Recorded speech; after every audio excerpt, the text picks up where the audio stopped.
여종의 주인들은 자기 수익의 소망이 끊어진 것을 보고 바울과 실라를 붙잡아 장토로 관리들에게 끌어갔다가 상관들 앞에 데리고 가서 말하되, 이 사람들이 유대인인데 우리 성을 심히 요란하게 하여 로마 사람인 우리가 받지도 못하고 행하지도 못할 풍성을 전한다 하거늘, 우리가 일제히 일어나 고발하니 상관들이 옷을 찢어버리고 매로 치라 하여 많이 친 후에 옥에 가두고 간수에게 명하여 든든히 지키라 하니, 그가 이러한 명령을 받아 그들을 깊은 옥에 가두고 그 발을 착고에 든든히 채웠더니 한밤중에 바울과 실라가 기도하고 하나님을 찬송하며 죄수들이 듣더라. 이에 갑자기 큰 지진이 나서 옥토가 움직이고 문이 곧 다 열리며 모든 사람의 매인 것이 다 벗어진지라. 아멘. 우리는 지난 시간 바울과 실라가 갈라선 이후에 바울 일행이 유럽의 첫 관문인 빌립보에 가서 복음을 전했다라는 얘기를 전해드렸습니다. 저 네모에 있는 것처럼 원래 저게 바울이 1차 선교행을 가기 위해 바나바와 나눴던 계획의 영역이었고, 저 초록색 그 화살표 선이 바로 성령께서 인도하셔서 바울이 2차 선교행으로 다녔던 코스가 되는 것입니다. 만약 성령께서 인도하지 않으셨다면 바울 팀 스스로는 이 터키 지역을 넘어서 유럽까지 복음을 전하지 않았을 것입니다. 그들을 인도한 분은 성령 하나님이셨고, 그리고 그들이 성령께 순종했기 때문에 이런 결과가 나오게 된 것입니다. 우리도 마찬가지입니다. 우리는 이성의 사람이 아니라 성령의 사람이 되어야 합니다. 성령 충만해야 한다는 것입니다. 헬라어로 봤을 때 성령 충만하다라는 것은 일회성이 아닙니다. 계속해서 반복되어져야 되는 표현입니다. 그러니까 오늘 성령 충만함 받았다고 해서 내일 성령 충만함 받지 않는 것이 아니라 내일도 성령 충만함 받아야 합니다. 우리가 예배 가운데 성령 충만함을 받았어도 나아가서 또 성령 충만함을 받아야 될 때가 있습니다. 이런 것처럼 성령 충만함을 받아야 하는데, 성령 충만을 받기 위해 우리는 기도의 사람이 되어야 합니다. 우리가 계속 강의하고 있는 이 사도행전에서 보면 그들이 성령의 충만함을 받기 위해 기도했다라는 것입니다. 합심해서 기도했습니다. 그러니까 기도할 때 성령의 충만함을 받을 수 있게 됩니다. 베델교회가 10월달 두 주를, 그러니까 토요일 2번을 금요 예배를 대치해서 토요일 날 기도하기를 원합니다. 금요일에 기도하자 했더니 시간이 안 되는 사람들이 있죠. 퇴근 후에도 그렇고 여러 가지 이유 때문에 참 되지 않는다라는 건 압니다. 하지만 우리가 그런 날을 좀 대체해서 토요일 날 함께 모이면 좋겠다. 그날만큼은 금요일 날 하지 않고 토요일 날 함께 모여서 같이 기도하면 좋겠다. 그런 생각들을 갖고 있고 함께 그렇게 계획을 하고 있습니다.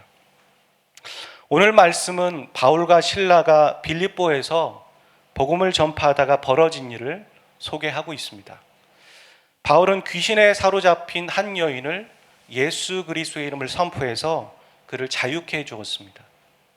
바울이 어떤 자신의 능력을 뽐내기 위해서 그랬던 것도 아니고, 혹은 그 영혼이 불쌍해서 그랬던 것도 아닙니다. 그것이 아니라 바울 일행을 계속 쫓아다니면서 괴롭혔습니다. 그랬기 때문에 참다 못해서 그에게 축사한 것이죠. 그런데 이 여인이 귀신에서 떠났을 때 자유로워진 것을 싫어하는 사람들도 있었습니다.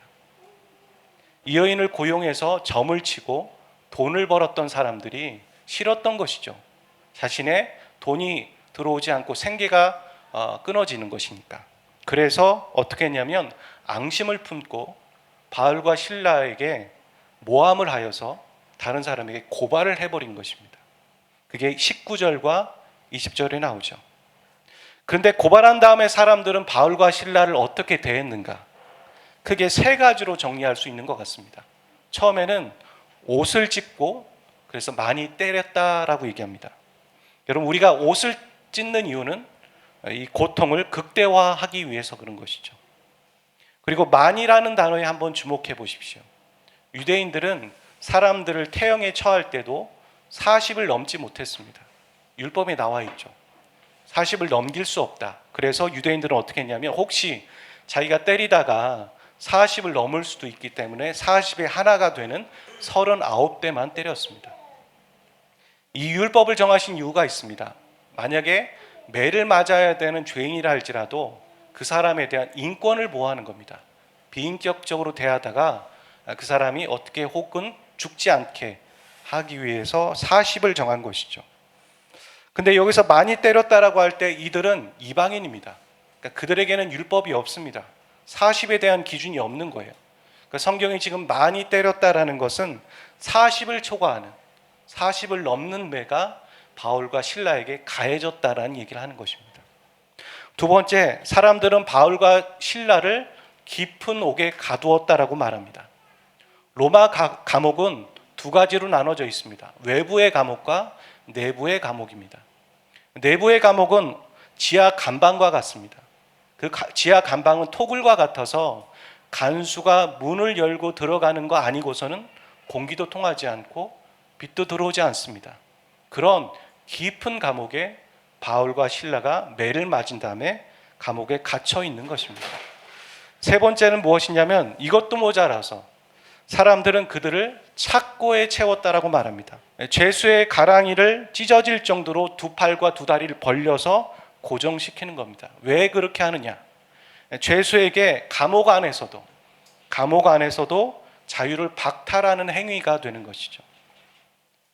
로마의 착고는 벽에 붙어 있었습니다. 저렇게 자유롭지 않았고 벽에 붙어 있었습니다. 무슨 얘기냐면 벽에 붙어 있기 때문에 등이 베기는 겁니다. 그러니까 그곳에서도 자유롭지 못했다라는 것이죠. 아마 착고를 차지 않았어도 이 두 사람은 힘들었을 겁니다. 우리가 예수님이 십자가에 못 박히기 전에 채찍을 맞았다고 할 때 우리가 문헌을 고증하다 보면 알게 되죠. 그 채찍은 그냥 채찍이 아니라 그 채찍 끝에 날카로운 것들, 납덩어리 같은 것들이 있어서 한번 채찍을 맞으면 살점이 같이 튀어나온 거죠. 이런 것처럼 바울과 실라는 40이 넘는 채찍을 맞았고 등이 많이 피범벅이 되었습니다. 그렇기 때문에 착고가 없다 할지라도 그들은 누울 수 없는 상황이었습니다.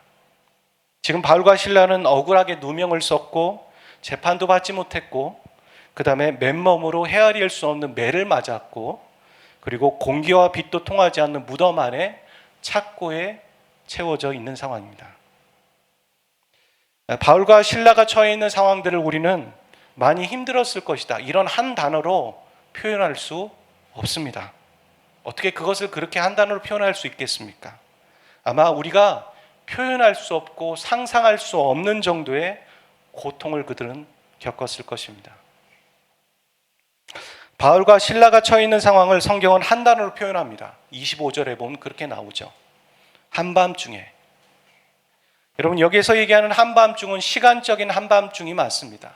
그들은 한밤중에 하지만 또 다른 한밤중도 있습니다. 무엇이냐면 그들은 절망의 한밤중에 있는 거죠. 흑암 가운데 아주 우울함 가운데 어두움 가운데 그들은 있는 겁니다. 우리도 그런 것들을 경험하지 않습니까? 빛은 있는데 밝은데 내 마음이 지옥이면 다 지옥 같은 거예요. 근데 여기서 더 중요한 것은 이 두 사람이 성령의 인도하심을 받아서 여기 와 있다는 것이죠. 성령의 인도함을 받아서 빌립보에 복음을 전하러 온 것입니다. 이들은 복음을 전하러 하나님의 뜻을 쫓아 여기까지 왔는데 그들이 겪은 것이 절망의 한밤중이었다라는 거예요. 여러분 이런 일이 바울과 실라에게만 있지 않았습니다. 아브라함이 본토 친척 아비집의 집을 떠나라는 하나님의 음성을 쫓아 나아갔을 때 그가 처음 겪은 것은 기근이었습니다. 예수님도 십자가를 지고 이 땅에 오셨지만 이제 30년이 지나고 이제 사역을 시작하는 그 시작 때 뭘 하셨냐면 사단에게 시험을 받으시죠. 광야에서 시험 받으실 때 성경에 보면 뭐라고 써 있냐면 성령에 이끌려서 광야에서 시험을 받았다. 그렇게 표현하고 있습니다. 우리도 이런 비슷한 상황을 겪습니다. 기도 열심히 하고 하나님의 뜻인 줄 알고 선택해 나아갔는데 더 어려움을 겪는 거예요. 어떤 분들은 그런 얘기 하시죠. 아, 내가 예수님 믿으면 모든 게 잘 풀릴 줄 알았는데 더 꼬이는 것 같더라. 저는 그런 분들에게 그런 얘기들 합니다. 예수님 믿지 않아도 어려움은 다 있습니다. 그렇지 않습니까? 라고 얘기도 하죠. 여러분이 말씀에 순종했는데 더 어려운 일들을 자꾸 겪는 겁니다. 그럴 수도 있는 거죠. 내가 하나님의 음성을 쫓아 첫 발을 내딛었는데 처음은 좋았습니다. 근데 가면서 자꾸 일이 꼬입니다. 그럴 때 그것도 한두 번이지. 그럴 때 우리 안에 어떤 생각이 드냐면 이거 하나님이 인도하신 게 맞아? 하나님 나와 함께하고 계신 거야? 이런 의구심이 들 때가 있는 거죠. 바울과 실라가 겪는 이 두 사람이 겪는 절망의 한밤중이라는 것은 오늘 나도 겪는 나의 한밤중이기도 합니다. 이런 절망의 한밤중에서 저와 여러분은 무엇을 할 수 있다고 생각하십니까? 아마 별로 할 수 있는 게 없는 것 같습니다. 우리가 이런 한밤중이라는 것들을 경험하게 될 때 우리는 코로나라는 참 어려운 가운데 놓여 있는 것 같아요. 우리가 피부로 정확하게 가까이 못 느끼는 분들도 있을 수 있겠지만 참 피로감이 많이 있습니다. 코로나 블루처럼 우울감에 있기도 하고 참 여러 가지로 불편하고 어렵다라는 생각들을 하게 됩니다. 어떤 통계에 보니까 그런 얘기를 해요. 이 코로나 때문에 아마 한 15,000개의 교회가 문을 닫을 것이다. 이런 통계들도 있더라고요. 그만큼 서로 다 힘든 겁니다. 사회적으로도 힘들고 또 코로나 때문에도 힘듭니까? 사회가 기독교와 크리스찬을 바라보는 안 좋은 모습들, 참 우리가 신앙생활하기 참 어려운 시대에 살아가고 있습니다. 근데 그런 생각이 들더라고요. 우리가 신앙생활하기 어려운 시대에 살아가고 있는 것보다 우리의 자녀들은 우리보다 훨씬 더 어려운 시대에 신앙생활에 하며 살아갈 것이다. 그렇다면 우리는 어떻게 해야 되는가? 우리의 다음 세대들을 우리의 수준 정도로 훈련시키면 안 되는 거죠. 그보다 훨씬 더 어려울 것이기 때문에 훈련을 시켜야 된다. 그런 생각들을 하게 되는 거죠. 우리가 무장되어져야지만, 영적으로 준비되어져야지만 우리 자녀들을 교육하고 훈련하지 않겠습니까? 우리는 참 절망의 한밤중에 있는 것 같습니다. 우리도 별로 할 수 있는 게 없는 것처럼 바울과 실라도 할 수 있는 게 없어 보입니다. 그런데 그들은 무엇인가를 지금 하고 있습니다. 사도행전 16장 25절입니다. 같이 한번 읽어보겠습니다. 시작. 한밤중에 바울과 실라가 기도하고 하나님을 찬송하며 죄수들이 듣더라. 잘 보시면 한밤중이라는 단어와 기도하고 하나님을 찬송했다라는 단어는 대조적입니다. 서로 어울리지 않는 단어라는 얘기입니다. 많은 사람들은 이런 상황을 겪는다면 우울할 것입니다. 우울증에 빠질지 모릅니다. 패배에 빠지고 슬퍼할지 모릅니다. 더 나아가서는 자신을 여기까지 보낸 하나님을 원망할지도 모릅니다. 그럴 것입니다. 하지만 그들은 이런 사람들과 정반대 행동을 하고 있습니다. 감옥이라는 악조건적인 상황에서 누가 시키지도 않았는데 그들은 기도와 찬송이 튀어나왔습니다. 이들은 갑자기 모처럼 만에 기도할까 찬송할까 한 게 아닙니다. 그들의 삶 가운데 배어져 있는 행동이 본능적으로 튀어나온 게 기도이고 찬송입니다. 우리가 여기서 필요한 것이 바로 훈련이라는 것이죠.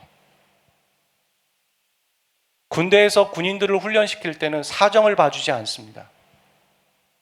훈련이라는 자체가 자신의 한계를 극복할 때 드디어 근육이 발생되고 훈련이라는 게 되는 것이기 때문에 그래서 사정을 봐주지 않습니다.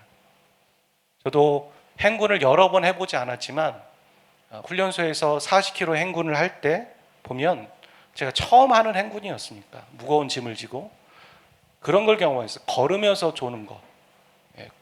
제가 걸으면서 졸고 있더라고요. 그리고 안 걸었었던 거니까 군화를 신고 걸은 거니까 발에 물집이 생기고 그 물집이 터지면서 걸었습니다. 그러면서 훈련이라는 게 되는 것이죠. 오늘 우리가 예배의 훈련을 훈련답게 하고 있는가? 저는 이 코로나의 시기가 바로 훈련을 할 수 있는 좋은 기회라고 생각합니다. 사정 봐주지 않는 상황 가운데, 어려운 상황 가운데 예배 드리는 것. 어떤 분들은 현장 예배에 나올 수 있는 기회가 있지만 나오지 않는 거예요. 그 기회를 자신이 버리는 거죠. 어떤 사람들은 아파서 여러 이유가 있습니다. 물론 그 사정을 제가 성도의 상황들을 보면 다 이해가 됩니다. 충분히 이해가 됩니다. 그러면서도 한켠에 어떤 생각이 드냐면 그러면 안 되는데 하나가 둘이 되고 둘이 셋이 되고 셋이 넷이 되고 그래서 주님과 멀어지는 순간이 바로 저 순간인데 그런 생각이 듭니다. 그래서 어떤 사람들에게는 그런 얘기를 합니다. 아프더라도 교회에 와서 죽어라. 교회에 와서 죽어라. 죽는 병 아니면 와서 예배 드려라. 그런 얘기들을 하곤 합니다. 여러분은 어떠십니까? 여러분이 지금 예배하는 훈련과 예배하는 태도들은 어떠십니까? 그래, 이것 때문에 못 가고 저것 때문에 못 가지. 그렇게 하고 계시지는 않으십니까? 저는 순서 맡은 사람들이 빠지지 않고 오잖아요. 코로나 4단계라도 순서 맡은 자들은 오지 않습니까? 저는 그게 복이라고 생각합니다. 어쨌거나 다른 사람들은 안 오는데 자기는 그 자리를 지켜야 하는 거거든요. 그것은 불편할 수도 있고 수고가 따를 수도 있습니다. 하지만 그것뿐만 있는 것이 아니라 또 다른 하나님과의 만남과 현장 예배에서 얻게 되는 것들이 분명히 있죠. 그것은 유익이라고 저는 생각합니다. 그래서 역할을 맡는 것, 자기가 어떤 순서를 맡는 건 저는 또 다른 복이라고 저는 생각합니다. 우리는 예배의 훈련을 해야 합니다. 우리가 평상시에 훈련하는 것은 평상시에 얻는 것이 아닙니다. 평상시에 훈련한 것은 위기의 순간 가운데, 이런 절망의 한밤중 가운데 튀어나오는 거예요. 자기도 모르게. 기도가 나오는 것이고 찬송이 나오게 되는 것이지 갑작스럽게 튀어나오는 것이 아니라는 말입니다. 터툴리안이라는 기독교 교부였던 AD 200년경에 살았던 이 신학자였던 사람은 이 착고의 차인 바울과 실라를 묵상하면서 이렇게 말을 했습니다. 이들의 마음이 하늘에 있는데 어찌 발을 묶고 있는 착고를 느낄 수가 있었겠습니까? 이렇게 표현을 했습니다. 분명히 이들은 자유를 박탈당했습니다. 겉으로 보았을 때 아무것도 할 수 없습니다. 그런 상황이었는데 그들에겐 자유가 있죠. 생각이라는 자유, 선택이라는 자유, 말을 할 수 있는 자유, 그리고 그 자유를 어디에 쓰고 있냐면 기도와 하나님을 찬양하고 예배하는 일에 쓰고 있는 거죠. 여러분, 우리가 좌우가 다 막혀 있는 사람들이 있습니다. 분명히 그렇습니다. 인간적으로는 도무지 해결할 수 없는 문제들을 우리 앞에서 놓이게 되고 우리는 그것들을 맞닥뜨리게 됩니다. 그런데 하나는 열려 있어요. 그게 하늘입니다. 하늘이 열려 있다는 거예요. 어떤 사람들은 병실에 누워서 비로소 하늘을 향해 기도합니다. 하나님이 그렇게 누이게 하실 때에야 비로소 하늘을 보면서 하나님을 보는 거예요. 그게 아니라 우리가 서서 걸어 다닐 때, 움직일 수 있을 때 그런 자유를 선택해야 합니다. 정말 하나밖에 없어서 그걸 선택하는 것이 아니라 이것도 할 수 있고 저것도 할 수 있지만 그것이 우선이 아니라 one way, 하나님만이 유일한 방법이시고 길이다 믿고 선택하는 거죠. 여러분에게 하늘이 열려 있습니다. 여러분이 갖고 있는 자유를, 여러분이 갖고 있는 기회를 어떻게 선택하시겠습니까? 기도하는 일에, 찬송하는 일에, 예배하는 일에 선택하시기를 주의 이름으로 축복합니다. 여러분, 예배가 무엇이라고 생각하십니까? 저는 크게 두 가지라고 생각합니다. 그리고 이 두 가지에 대해서 여러분은 특별한 이견을 갖지는 않으실 거라고 생각합니다. 예배는 사람을 드러내는 시간이 아닙니다. 예배는 하나님을 드러내고 하나님을 높이는 시간입니다. 많은 사람들이 그런 얘기를 합니다. 이 강대상의 권위가 바로 세워져야 한다. 이 얘기는 목사를 잘 높여줘야 된다 그런 말을 하는 게 아닙니다. 강대상의 권위가 바로 세워져야 한다는 것은 성경을 읽고선 딴 얘기하는 거 그거 없어져야 된다는 얘기입니다. 혹은 누구 들으라고 하는 표적 설교 그거 없어져야 된다는 얘기입니다. 혹은 목회자가 자기 자랑하는 거 그거 없어져야 한다는 겁니다. 오직 성경만 전해야 한다는 것이죠.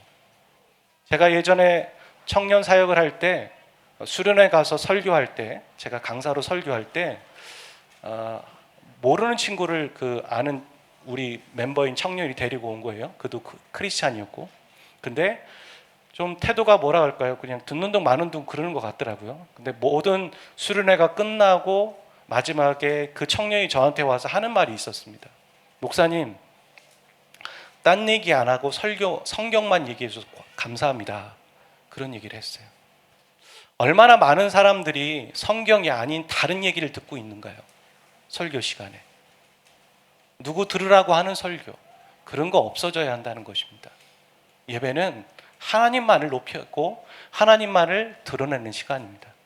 설교자만 그러지 않습니다. 찬양을 하는 사람도, PPT를 넘기는 사람도, 또 다른 순서를 맡고 있는 사람도, 기도하는 사람도 참된 예배를 드려야 하는 것이고, 그리고 참된 예배를 드림으로 인해서 다른 사람들에게 참된 예배를 드리도록 돕는 자가 되어야 하는 것이죠. 두 번째, 예배는 나와 하나님과의 관계를 재정립하는 시간입니다. 내가 주인인 줄 알고 살았습니다. 그랬던 사람이 참된 예배를 참여하고 예배를 드림으로써 어떻게 합니까? 내가 주인이 아니지. 하나님이 주인이시지. 에덴 동산에 선악과를 세워놓고 하나님이 그것을 먹지 말라고 한 이유. 아담과 하와가 그것을 보면서 하나님이 왜 저걸 먹지 말라고 했지? 하나님을 기억하게 하는 장치. 하나님을 기억하면서 내가 창조주가 아니지. 내가 여기 있는 모든 것들을 누릴 수 있고 동물의 이름을 지을 수 있지만 내가 주인이 아니지. 나는 피조물이지. 창조주가 계시지. 저 법을 정해놓은 하나님이 계시지 라고 생각하는 시간, 그 시간이 예배의 시간입니다. 여러분, 예배의 시간 이외의 다른 시간들을 여러분 삶을 살아가면서 한번 생각해 보십시오. 여러분, 우리가 주인이고 혹은 세상에 어떤 것이 주인인 줄 알고 무릎 꿇으며 살아가는 시간이 너무나 많습니다. 하지만 예배의 시간은 하나님을 기억하는 시간이거든요. 그래서 참된 예배를 드리게 될 때 우리 안에 이러이러한 것들이 생기는 것 같습니다. 그 첫 번째가 뭐냐면 회개입니다. 내가 주인인 줄 알고 살았던 사람이 회개하는 거죠. 자연스러운 반응입니다. 두 번째, 감사입니다. 그런 나를, 내가 주인인 줄 알고 내 멋대로 살았던 나를 여전히 하나님은 나를 사랑하시고 나를 향한 놀라운 계획을 가지고 계시다는 게 놀랍습니다. 감사할 수밖에 없어요. 하나님 감사합니다. 그리고 결단이 있겠죠. 나도 주님의 말씀대로 살겠다. 그런 나를 은혜롭게 대해주시는 주님을 기억하면서 나도 주님을 위해 살겠다는 결단이 있을 수밖에 없는 거죠. 결단을 해라, 회개를 해라, 감사를 해라가 아니라 참된 예배는 그런 것이 있죠. 저는 첫 번째 예배는 하나님을 드러내는 것이다. 이것은 저는 예배를 준비하는 스텝과 교회와 목회자들에게 필요한 거라고 저는 생각해요. 어찌 보면. 하지만 두 번째, 나와 하나님과의 관계를 재정립하는 것은 다른 사람이 해주는 게 아니에요. 아무리 참된 예배를 드리는 공간에 있어도 그런 딴 생각할 수 있어요. 자기에게 집중할 수 있어요. 저건 누가 해줄 수 있는 게 아니에요. 내 스스로가 해야 하는 거예요. 그리고 그 예배는 참된 예배를 드릴 때 결국에는 소망이 생기죠. 나를 봤을 때 우울하고 절망이었어요. 그랬던 내가 예배를 드리고 나고 하나님을 바라봤더니 새로운 빛이 보이는 거예요. 절망 가운데 한 빛이 보이는 거죠. 하나님이 보이는 거예요. 하늘이 열려 있구나. 다 닫혀 있지만 아직 하늘이 열려 있구나. 그걸 바라보면서 소망이 생기는 거예요. 그래서 어떤 신학자가 그런 얘기를 했죠. 그리스도인의 예배는 다분히 예언적이다. 우리는 예언적인 삶을 살아가고 있는 거예요. 우리가 주님 다시 오십시오. 그 자체가 예언이잖아요. 다시 오실 주님을 소망하면서 드리는 이 모든 예배는 예언적입니다. 하나님이 하실 겁니다. 이것도 예언적이죠. 예언적이다라는 소망을 갖고 있다는 거예요. 우리가 하나님을 바라봤을 때 비로소 우리 안에 소망이 생깁니다. 내가 예배를 드렸는데 소망이 생기지 않는다면 크게 두 가지겠죠. 그 예배에 참된 예배가 아니거나, 혹은 내가 참된 예배자로 서 있지 못하거나. 하나님에겐 문제가 없습니다. 그래서 예배는 상황을 바꾸기 위해서 드리는 게 아닙니다. 예배는 내가 바뀌는 시간이에요. 예배하면 나의 눈높이가 바뀝니다. 내가 바라봤던 눈높이는 이 아래였어요. 산 아래였어요. 근데 내가 예배하면 하나님의 눈높이로 바뀌는 거예요. 아, 이 문제는 이렇게 바라봐야 되는 거구나. 난 이렇게 아둥바둥했더니만 안 됐는데, 아, 이건 이렇게 해야 되는 거구나. 제가 처음 비행기를 탔을 때 놀라웠어요. 아, 비행기가 구름 위로 나르는구나. 거기서 봤더니 참 제가 비행기 타기 전까지 살았던 삶과 아둥바둥했던 그 문제들이 하찮게 보이더라고요. 아, 내가 왜 그런 것 때문에 고민하고 있었을까? 잠깐 그런 생각이 들었어요. 그래, 내가 이 위에서 저 아래를 조망하듯이 내가 좀 넓게 보고 또 굵직굵직하게 보고 삶을 심플하게 살아야겠다. 그런 생각이 들더라고요.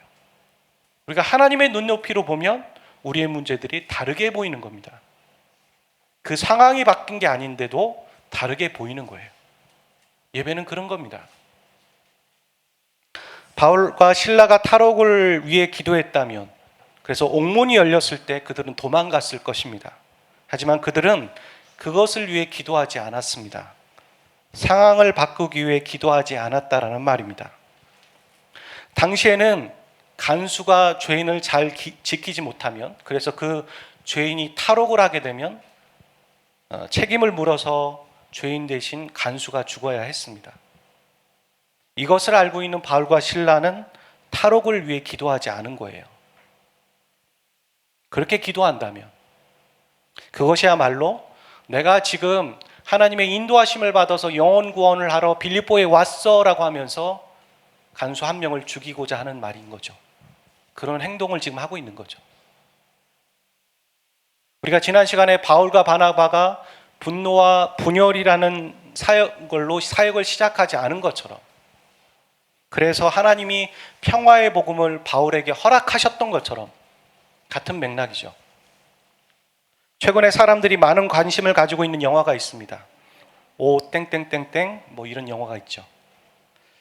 거기에 기도하는 아저씨가 나옵니다. 크리스찬이에요. 상대방이 죽어야 내가 사는 게임에서 그는 기도합니다. 뭐라고 하냐면 내가 이기게 해주세요. 그 얘기는 뭡니까? 저 사람 죽게 해주세요, 이 말이죠. 모순입니다. 분명 성경의 정신은 희생이고 사랑이고 용서이지만 오늘날 난 크리스찬들에게 비춰지는 기독교인들의 이미지가 이렇구나 라는 생각을 하게 되었습니다. 그리고 영화를 보면서 또 얼마나 많은 사람들이 기독교를 비판할까. 크리스찬이 여기 한 명만 나오지 않아요. 3명인가 4명이 나오거든요. 얼마나 전도의문이 또 닫힐까, 그런 생각들을 하게 되었습니다. 동시에 과연 우리가 드리는 예배나 기도는 이런 모순적인 모습이 없는가? 그런 생각도 해보게 되었습니다. 여러분, 참된 예배자이십니까?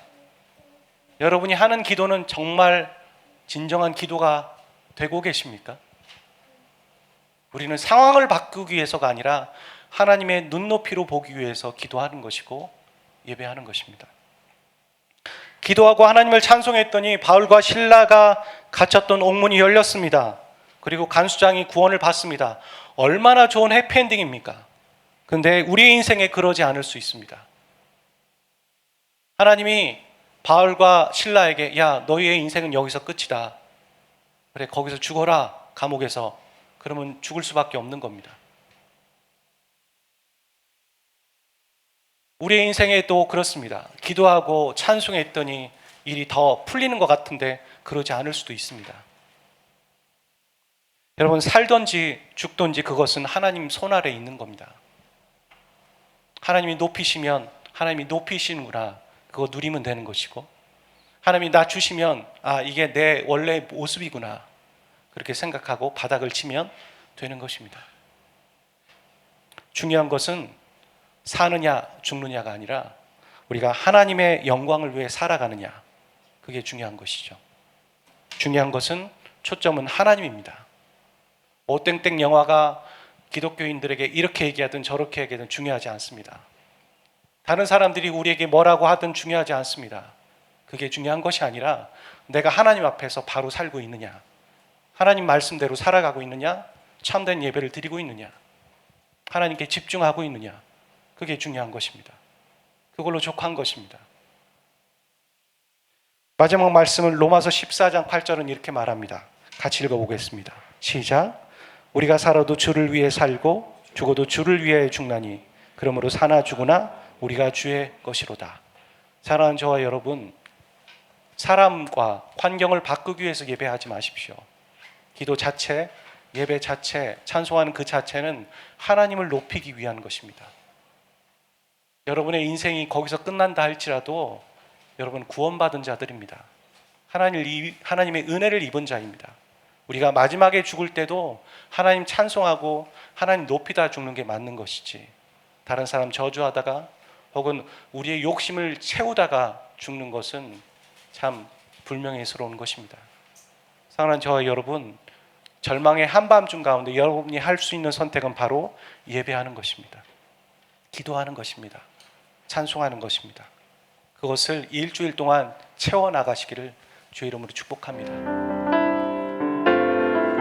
사랑하는 나의 아버지, 이름 높여드립니다.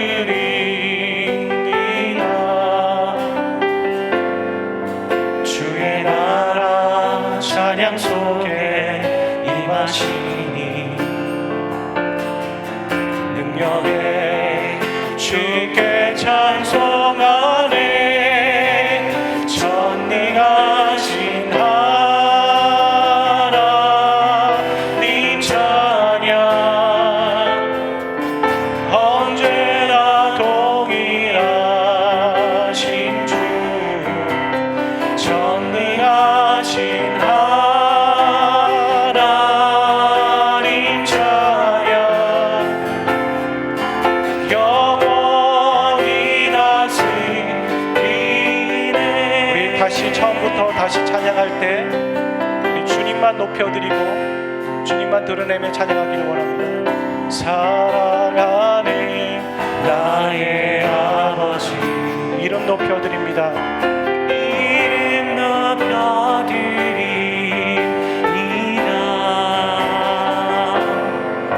주의 나라 찬양 속에 임하시니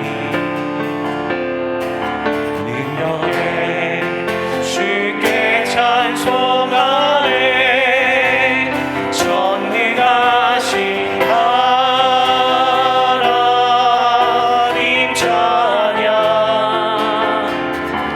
언제나 동일하신 주, 전능하신 하나님 찬양 영원히 나 주의 이름 높이, 나 주의 이름 높이, 나 주의 이름 높이니 하늘 높이 올린 깃발처럼 주의 이름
나 주의 이름 높이리. 나 주의 이름 높이리. 하늘 높이 올린 깃발처럼 주의 이름 높이리. 전능하신 하나님 찬양 언제나 동일하신 주. 전능하신 하나님 찬양 영원히 다스. 전능하신 하나님만 찬양합니다. 주님만을 높여드립니다. 주님만을 나의 인생 가운데 오히려 주님만으로 인정하고 높여드립니다. 언제나 동일하신 주. 전능하신 하나님 찬양 영원히 다스리네. 전능하신 주님만 올려드립니다. 주님, 우리가 절망의 한밤중 가운데 우리가 할 수 있는 것이 주님 앞에 두 손을 드는 것이고 기도하는 것입니다. 주님만 바라보는 것입니다. 예배하는 것입니다. 우리가 침묵하지 않기를 소원합니다. 우리 입술을 닫고 우리 마음을 닫아서 주님 땅에 소원을 두지 않기를 소원합니다. 위의 것을 소망하며 하늘 것을 소망하며 기도하며 예배하는 제가 되기를 소원합니다. 주님께 마땅히 올려드려야 될 예배와 찬송과 영광을 주님께만 올려드리는 입술이 되기를 소원합니다. 이 백성은 나를 찬송하며 나를 높이기 위해 지었다라고 말씀하신 그 본분을 다하며 주님을 높여드리는 우리 인생 되게 도와주시옵소서. 제가 입술을 열겠습니다. 침묵하지 않겠습니다. 기도하며 하나님을 찬미하며 찬송하겠습니다. 참된 예배를 드리는 자가 되기를 소원합니다. 참 예배자로만 서기를 소원합니다. 우리 안에 있는 우리가 주님 삶고 살아갔던 것들과 우리가 하나님 주님의 억울하게 살았지만 그 안에 하나님을 훈련시키고 계신 것들을 바라보지 못하였던 모습들을 주님 앞에 올려드리는 회개합니다. 우리 안에 진정한 감사가 시작되게 하여 주시고 우리 진정한 회개가 시작되게 하여 주시고 우리의 진정한 결단과 주님 앞에서 소망함이 생기는 우리가 되게 도와주시옵소서. 예배하는 자가 되겠습니다. 찬양하는 자가 되겠습니다. 기도하는 자가 되겠습니다.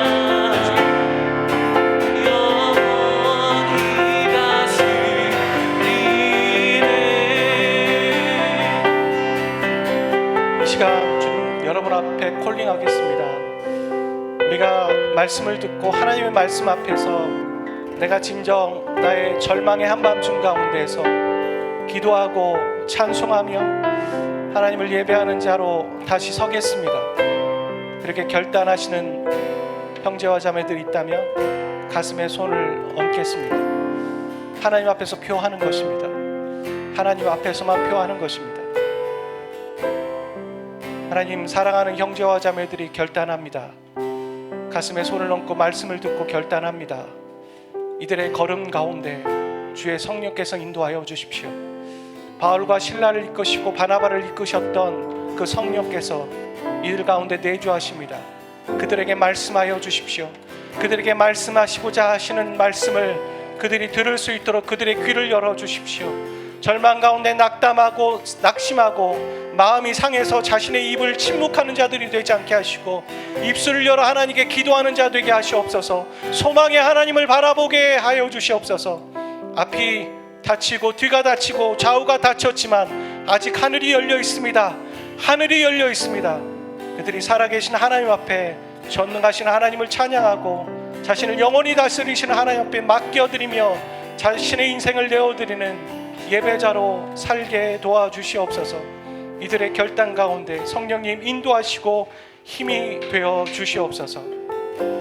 이제는 우리 주 예수 그리스도의 은혜와 아버지 하나님의 극진하신 사랑하심과 성령님의 교통하심이 참된 예배자로만 살기로 결정하는 모든 예배자들 그 심령 위에 이제부터 영원까지 항상 함께 하시기를 간절히 축원하옵나이다.